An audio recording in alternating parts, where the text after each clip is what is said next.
We are back with another How to Succeed podcast. This is How to Succeed at Making Customer Service a Superpower with Louie Gravance.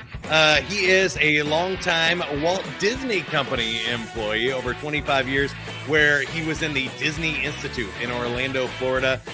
Distinguishing career from designing live experiences. He's a master wand holder at the Harry Potter experience. We got to ask him about that. And the customer service training program at the Disney Institute. But more importantly, I feel like for this audience, is he is a main stage keynote speaker at this year's Sandler Summit. He's going to be our closing keynote because we know he's going to bring the energy and rock it out for us at the end of our summit this year, March 19th and 20th. Go to sandler.com/summit for tickets. We'll talk more about that here in a second. Louie, welcome to the show. What a launch, Mike. Bam, let's go. Right into it like a rocket. All right, well, the first minute's underway, but we got to talk about making customer service a superpower.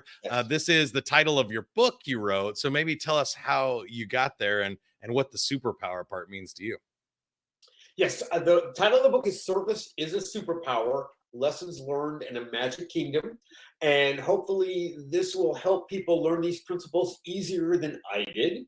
I was a child actor until I became too hairy to be one, which was late.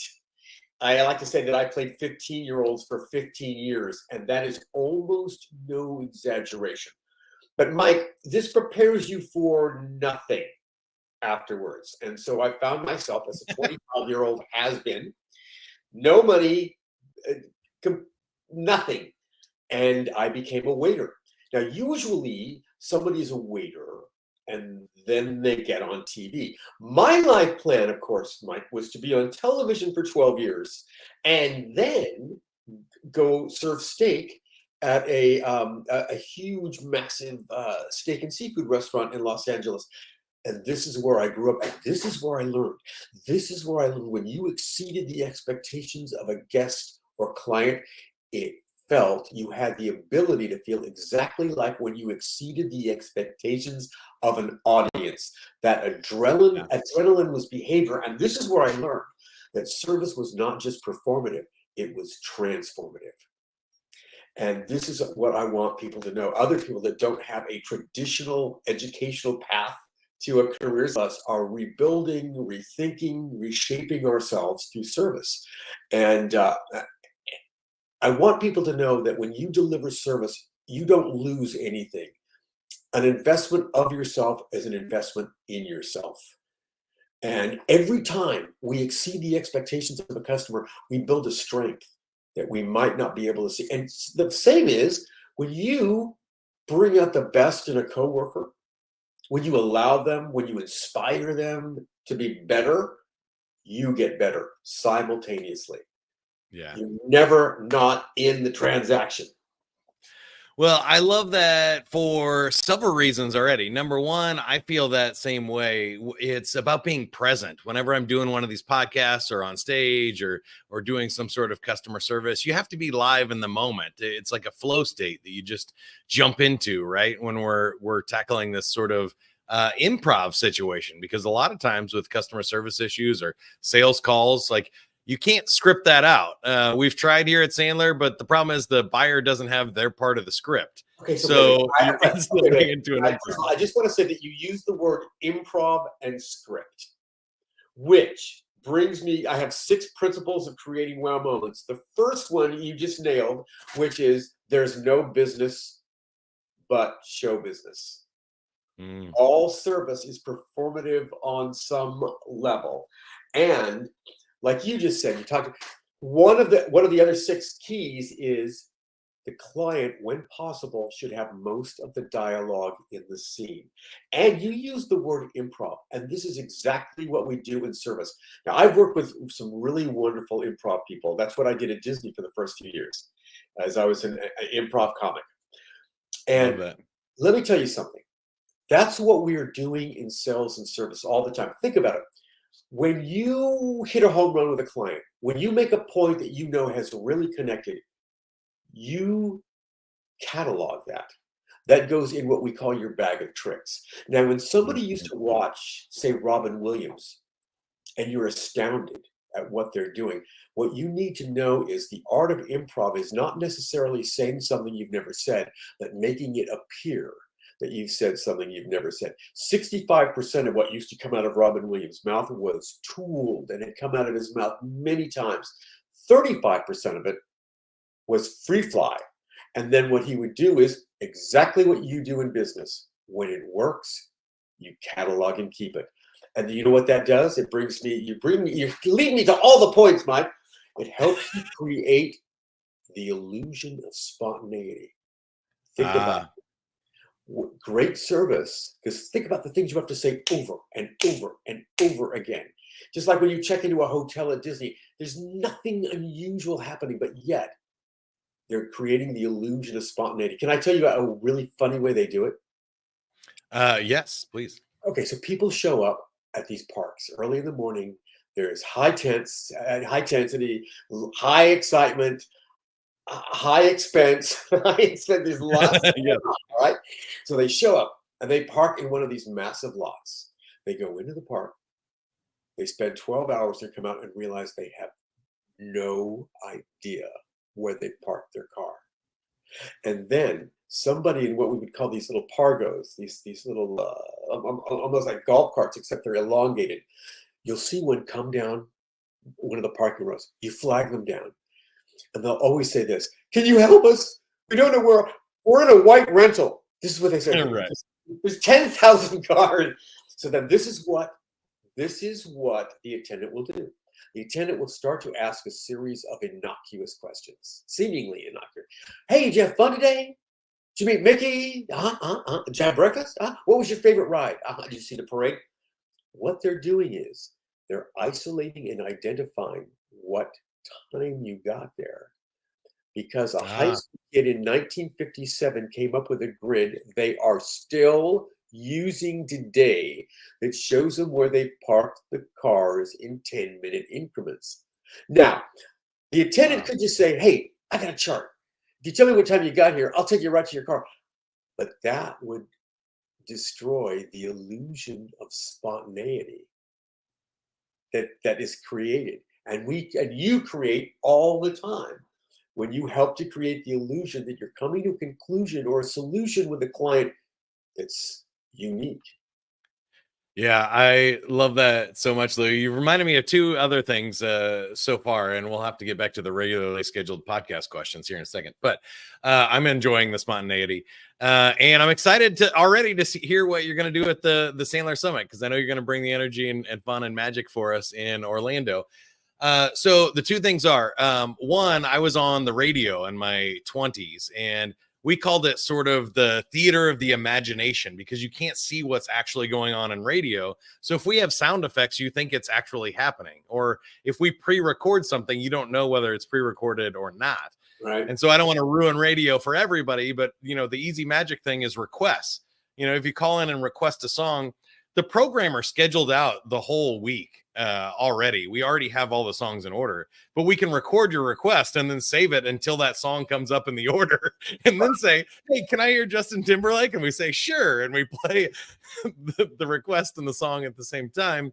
And it creates a nice little magic illusion of people, giving them what they want and experiencing stuff. The illusion of spontaneity. Yes. Yeah. The illusion. And we do this in all different kinds of ways when we make this moment seem unique, whether it's using the client's name, whether it's remembering something specific about them that they've said before or we know about them. There's lots of performative ways to pull this off. But as you pointed out, you've got to be engaged and you got to be there.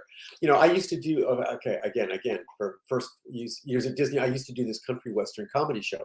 And we would do 3 of them a night, which meant you did hundreds and hundreds a year. And some of the people you would do this show with had this ability to go on autopilot. And you'd be talking to them on stage and you knew they were figuring out their grocery list. You knew that their body was there, but their soul was not. They were not. And I never had that ability. I never had that ability to just sort check of out. Yeah, like that. Yeah. I think that is it's an important part of it, because you mentioned a couple of things. We also have a rule that the buyer should be talking 70% of the time and the salesperson 30%. They should be listening. But I think salespeople, when they come upon questions that we get all of the time, it's really easy to just say, I know the answer to that. I know what you messed up. Let me tell you how you messed up, or let me tell you the right answer, without stopping first and asking questions and letting them discover it, letting them find the magic in the answer for themselves. If we just say it, they can't believe it. But if they discover it, if they come to that conclusion, we have a rule: people don't argue with their own data. So when they bring you the answers because you asked a really smart question, they believe that 100%, right? Salespeople, not so much. Exactly. And also, talking too much is a way of pushing. It's a way, Right. it's a way. And again, there is in improv, you learn that there is what is called a status shift. In every scene, somebody has the higher status and somebody has the lower status. And part of being a salesperson and closing a deal or a transaction is making sure that that client has high status in the scene. So, Absolutely. Yeah. yeah. I think it's amazing how much of sales is actually status based and emotion based, that we think it's about a logical justification. If we give them an ROI and we prove to them through the numbers that if they give us $100, we'll give them $200 in value, that they will buy it. But in reality, for it just to be mathematical, it really needs to be like a 5 or 10 to 1 return. And two, most of the people buy because they're emotionally involved. You're solving a problem for them. They want something that they don't currently have, or those wants all come down to status symbols and fears and safety and security and all those good things, right? Remember, this is something that we've learned in business over the last few years. Your client does not want to be a co-star in your show. They don't want to be a co-star for your brand. They do not want to be a spokesperson for your brand. They want your products and services to act as a backdrop, context, and stage so they can be the star of their show. This is very different in the way that we collaborate with customers.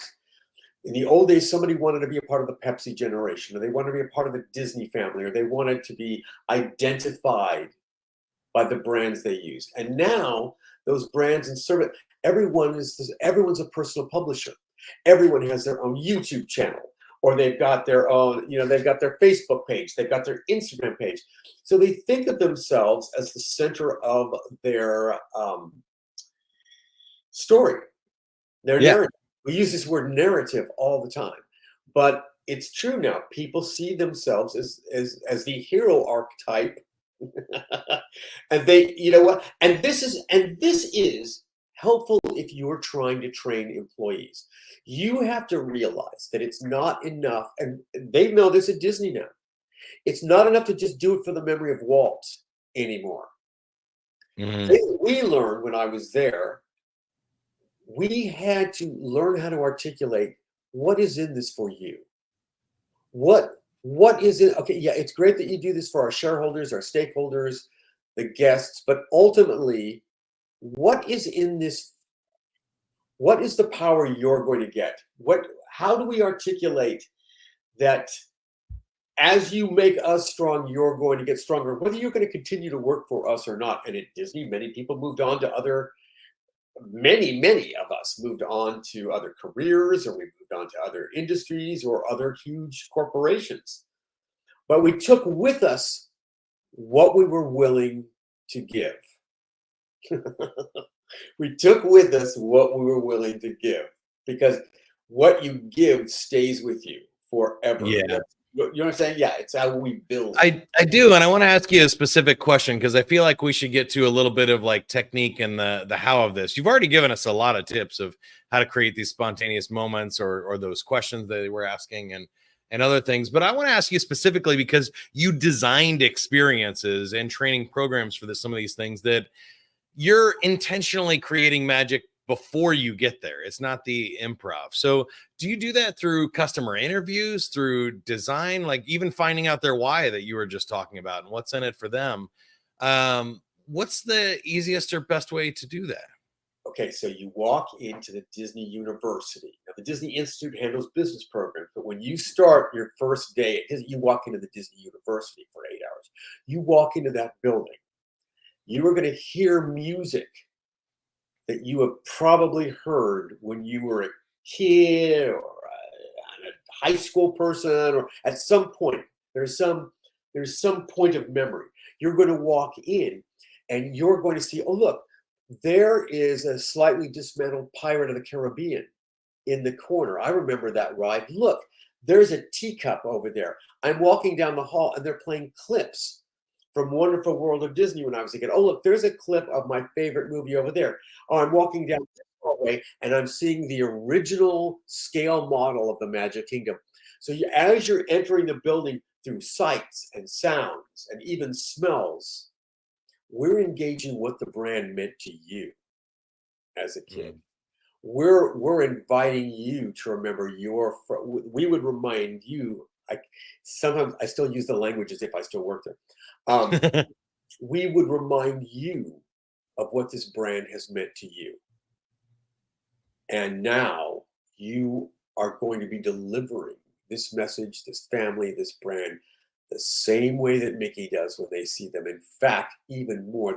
You're going to interact with them even more. So to answer your question, we would find what emotional connection they had to the product. Yeah. Whether they had been there or not, they had seen the movies, there was something. And each generation, for example, if we had boomers, those clips of Walt on Sunday night talking about building rides, oh my gosh, just got that. There they were. As the generations went on, it was different clips, different experiences, different points of references brought them in. So, and this is true even when I would design programs for banks. Yeah. We would draw. First of all, we would draw. I was amazed. I designed programs for a lot of financial institutions, and as you said, you pointed out, every transaction is emotional. And in the world of finance, I found that they were very clumsy about approaching the emotional impact and structure and root of what they were doing. For example, first program I wrote was for Bank of America. Well, they had a Walt character. They had somebody that started that company who gave based on the calluses of a person's hand, so he knew how often you went to work. They had all this amazing foundational history. No one knew any of it. No one was connected with any of it. They had no idea what the company they worked for had done for this country. None. Or what it eventually had done for the lifestyle they engaged and enjoyed now. So there was just a huge treasure trove that hadn't been used. And I approach any company like this, any business, and they'll say to me, well, you got to realize, we're finance, or we're insurance, or, or we sell coffins, or, whatever it is. Yeah. And I get, what amazes me most after years of consulting and speaking now is how similar our businesses are, how similar our goals are, how similar our objectives are. I mean, I relate to that so much because it's similar in the way that Sandler was founded. Our founder, David Sandler, was a Walt character for sure. He was one of those like traveling gurus in the 60s and, just had magic on stage, something that nobody had ever heard before, seen before. The experience was unlike anything else out there. And it's the reason we're here like 60 some years later. How has that been He communicated? passed away in 94 though. And so we had to continue this organization, and most, companies like those disappear when the founder dies, because it's really hard to find another, Zig Ziglar or Fred Pryor seminars or something like that. And Sandler set up an interesting business model to have local offices and local gurus doing the same thing in their markets. But I find the further we get away, the harder it is to still capture that magic the way that he brought it as a founder. And maybe that's evolution, but I think also some of it is intentional, like you mentioned, that we could do a better job of at things like the summit and things celebrating the past, present, and future.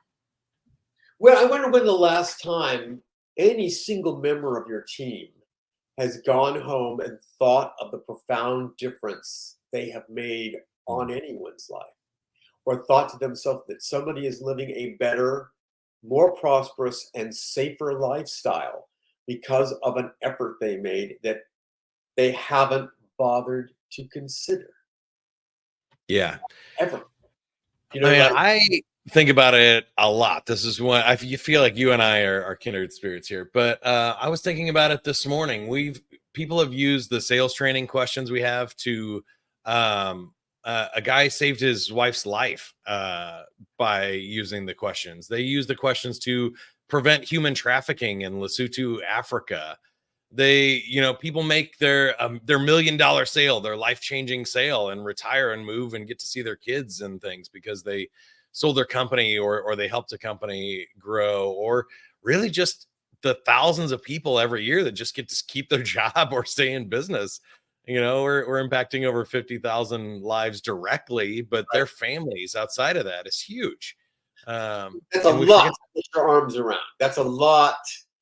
Yeah. You know what I mean? That can seem very abstract. That can seem, almost too big to quantify. So, right. You know how you start? Like they're going, how do I how do I join that? How do I sustain that? How do I be a part of that? This is what you think of this. You think there's got to be something I can do that I don't have to do. Think of every great service moment you've ever had or conducted. Someone did something, said something, noticed something they didn't have to. It doesn't mean they gave something away. They didn't have. It means they did something, said something, heard something. They didn't have to. It's as simple as that. This is how we begin. This is how we start to build this foundation. You look around and you go, okay, there's something here I can do that I don't have to. Yeah. And that is like pressing the button. It gets the machine. Yeah, there's a great old book. I don't know. Have you ever heard of Leadership and Self-Deception by the Arbinger Institute?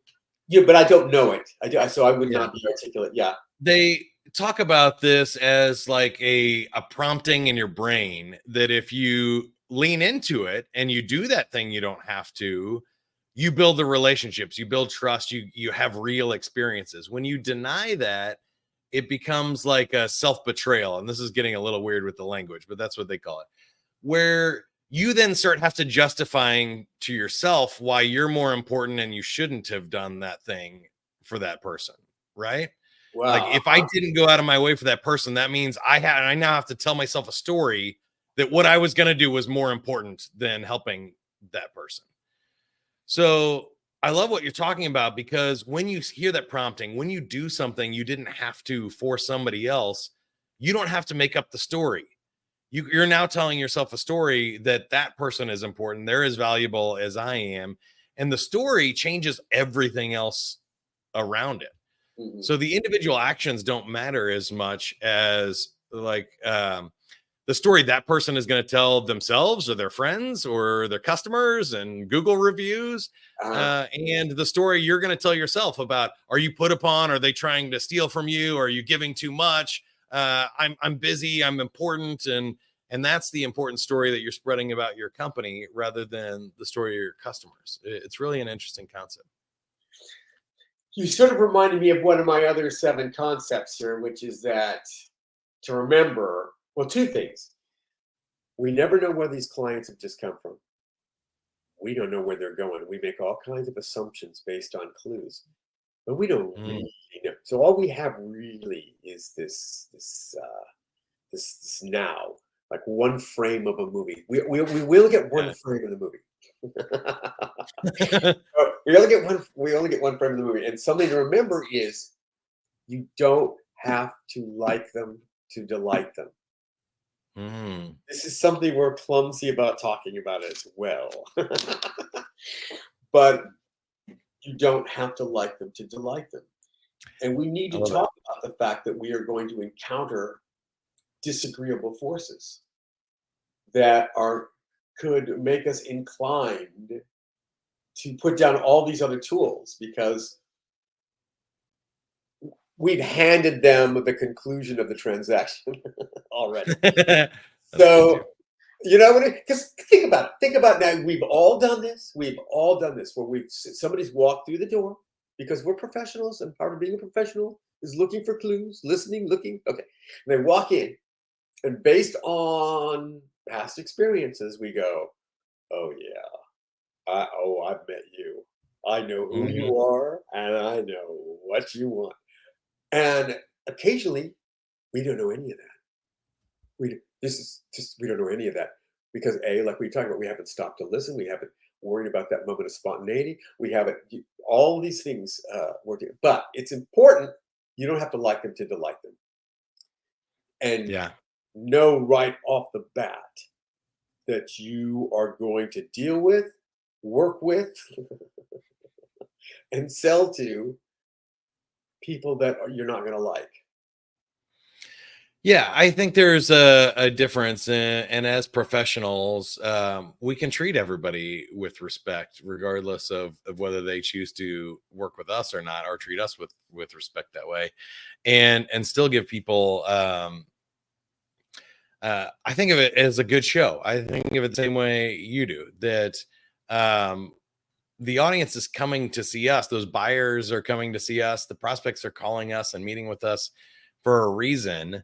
They're investing their time, energy, and stuff into it. So they're not all bad. They have at least good taste if they're coming to us for help on the program, right? How can we give them at least believe a little bit? Yeah. And like by now, Sandler, as you said, we're now, what are you, 66? What, 60? Somewhere around 59, I think. Okay, all right. So now, who is doing some of the work are your clients, because they are approaching you with a belief.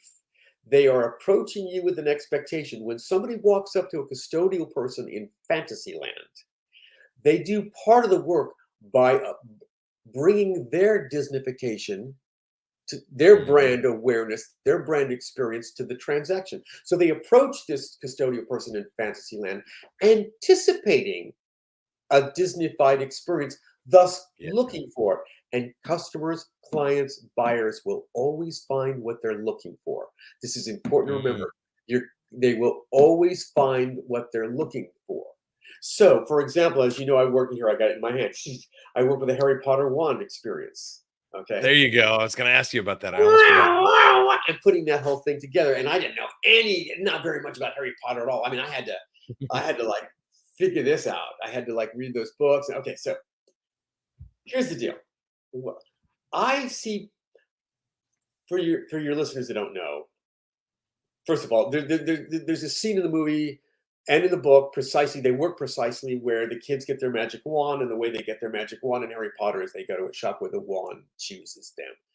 The scene is replicated precisely. And Universal wanted, when we opened the Harry Potter worlds, wanted us to replicate the scene hundreds of times a day with kids, with guests. So this, and I'm going to talk about this to some detail when we talk. In fact, we're going to get into this. I'm going to talk because there's going to be a Harry Potter nerd in the audience that I'm going to be able to hit off of with this. But the point is, when in the shop I see the child or even the adult touch the wand at the finale of the moment, and the music goes up, the scene goes up, I see people weep. I see people so emotionally engaged when their child touches the wand, or sometimes when they touch the wand. And then I think to myself, these things are sticks. These, Right. these things are sticks. And half of what gives them their power is the guest. Oh, Their, more than half, right? Yeah. their expectation, their belief, their anticipation, their emotional engagement, and the same is true for Sandler. And so Mm, part of doing your what we would call at Disney your guestology mm. is delving into or you or our audience, what do they need in the show? Yeah. Oh, I think that's amazing. And we're going to put on a heck of a show in Orlando, Florida, March 19th and 20th. Louie is appearing on the 20th, one of our closing keynote sessions, talking about this customer service as a superpower and bringing that Orlando magic to our experience at the Marriott. So check it out. The tickets are as cheap as they are going to be between now and March right now. Check out his book, Service is a Superpower by Louie Gravance. You can go to gravance.com or just find that anywhere you buy it. Amazon. Amazon is happy to sell it to you and keep anyway. Amazon. We will do that as well. I wanted to ask you one last fun question here, Yes, Louie. Maybe two. I'm going to change it. Two. First one is, do you have a customer service failure that you are most proud of, or a hurdle you had to get over that you feel like made you successful? I'm just going to tell you that most of my talk is not about things I did well, but, or great moments that I shared at Disney, because you all know those kinds of things. In fact, sort of the way I tell my points is, for example, we're going to discuss how I made a grown woman cry dressed as a Christmas elf. We're going to talk about how Yes. I insulted a poor man and got angry with him not knowing that he was sick. We're going to talk about, so I got lots of that. In fact, that's my whole act, Mike, is. All right. Well, we won't steal it then. We'll save that one. I'll give you the second one instead. Do you have a favorite quote, motto, or mantra? Yeah. Well, two. One is Walt's. You can build, dream, design, and create the most fantastic place in the world, but it takes people to make that dream a reality. And my other mantra that you'll hear me say often is, great service serves the server first. Ooh, I like that. And we're going to dive into that at the Sandler Summit. So I read more about that. You can check it out at gravance.com if you want to hear what that means. It's a great line, but you got to take care of yourself first if you're going to be sustainable and take care of other people.